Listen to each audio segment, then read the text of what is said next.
Hello there, this is Matthew chapter 27. Let's begin. Jesus handed over to Pilate.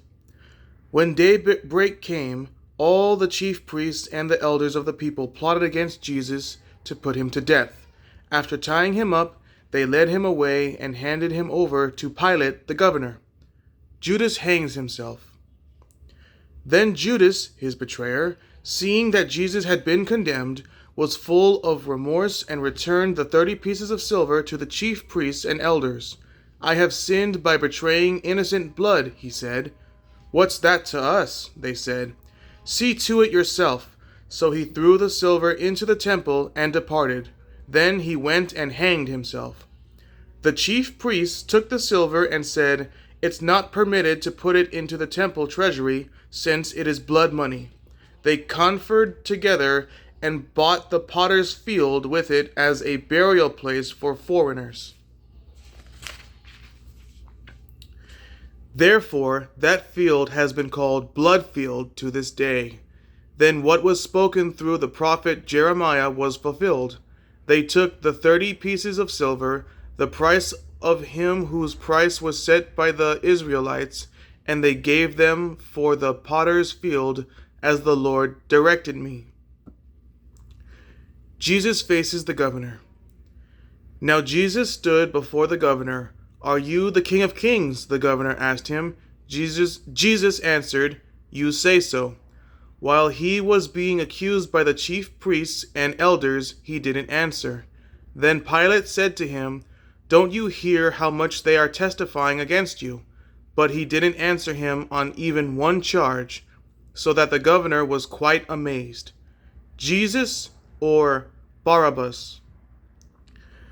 At the festival, the governor's custom was to release to the crowd a prisoner they wanted. At that time, they had a notorious prisoner called Barabbas. So when they had gathered together, Pilate said to them, Who is it you want me to release for you, Barabbas or Jesus, who is called Christ? For he knew it was because of envy that they had handed him over. While he was sitting on the judge's bench, his wife sent word to him, Have nothing to do with that righteous man, for today I've suffered terribly in a dream because of him. The chief priests and the elders, however, persuaded the crowds to ask for Barabbas and to execute Jesus. The governor asked them, Which of the two do you want me to release for you? Barabbas, they answered. Pilate asked them, What should I do then with Jesus, who is called Christ? They all answered, Crucify him. Then he answered, Why? What has he done wrong? But they kept shouting all the more, Crucify him. When Pilate saw that he was getting nowhere, but that a riot was starting instead, he took some water, washed his hands in front of the crowd, and said, I am innocent of this man's blood. See to it yourselves. All the people answered, His blood be on us and on our children. Then he released Barabbas to them and, after having Jesus flogged, handed him over to be crucified, mocked by the military. Then the governor's soldiers took Jesus into the governor's residence and gathered the whole company around him. They stripped him and dressed him in a scarlet robe. They twisted together a crown of thorns, put it on his head, and placed a staff in his right hand. And they knelt down before him and mocked him, Hail, King of the Jews! Then they spat on him, took the staff, and kept hitting him on the head. After they had mocked him, they stripped him of the robe, put his own clothes on him, and led him away to crucify him, crucified between two criminals. As they were going out, they found a Cyrenian man named Simon. They forced him to carry his cross. When they came to a place called Golgotha, which means place of the skull, they gave him wine mixed with gall to drink. But when he tasted it, he refused to drink it. After crucifying him, they divided his clothes by casting lots. Then they sat down and were guarding him there. Above his head they put up the charge against him in writing, "This is Jesus, the King of the Jews." Then two criminals were crucified with him, one on the right and one on the left. Those who passed by were yelling insults at him, shaking their heads and saying, You who would destroy the temple and rebuild it in 3 days, save yourself. If you are the Son of God, come down from the cross." In the same way, the chief priests with the scribes and elders mocked him and said, "He saved others, but he cannot save himself. He is the King of Israel. Let him come down now from the cross, and we will believe in him. He trusts in God. Let God rescue him now, if he takes pleasure in him. For he said, 'I am the Son of God.'" In the same way, even the criminals who were crucified with him taunted him. The death of Jesus. From noon until 3 in the afternoon, darkness came over the whole land. About 3 in the afternoon, Jesus cried out with a loud voice, "Eli, Eli, lema sabachthani?" That is, my God, why have you abandoned me?" When some of those standing there heard this, they said, He's calling for Elijah."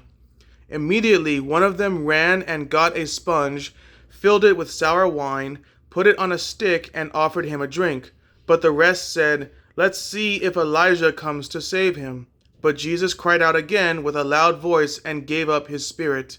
Suddenly, the curtain of the sanctuary was torn in two from top to bottom. The earth quaked and the rocks were split. The tombs were also opened, and many bodies of the saints who had fallen asleep were raised. And they came out of the tombs after his resurrection, entered the holy city, and appeared to many. When the centurion and those with him who were keeping watch over Jesus saw the earthquake and the things that had happened, they were terrified and said, "Truly this man was the Son of God." Many women who had followed Jesus from Galilee and looked after him were there, watching from a distance. Among them were Mary Magdalene, Mary, the mother of James and Joseph, and the mother of Zebedee's sons. The burial of Jesus. When it was evening, a rich man from Arimathea named Joseph came, who himself had also become a disciple of Jesus. He approached Pilate and asked for Jesus' body. Then Pilate ordered that it be released. So Joseph took the body, wrapped it in clean, fine linen, and placed it in his new tomb, which he had cut into the rock. He left after rolling a great stone against the entrance of the tomb. Mary Magdalene and the other Mary were seated there, facing the tomb. The closely guarded tomb. The next day, which followed the preparation day, the chief priests and the Pharisees gathered before Pilate and said, "Sir, we remember that while this deceiver was still alive, he said, 'After 3 days I will rise again.' So give orders that the tomb be made secure until the 3rd day. Otherwise, his disciples may come, steal him, and tell the people, 'He has been raised from the dead,' and the last deception will be worse than the first." "You have a guard of soldiers," Pilate told them. "Go and make it as secure as you know how." They went and secured the tomb by setting a seal on the stone and placing the guard. So that was Matthew chapter 7. Next will be Matthew chapter 28. Thank you so much for watching. Have a great day.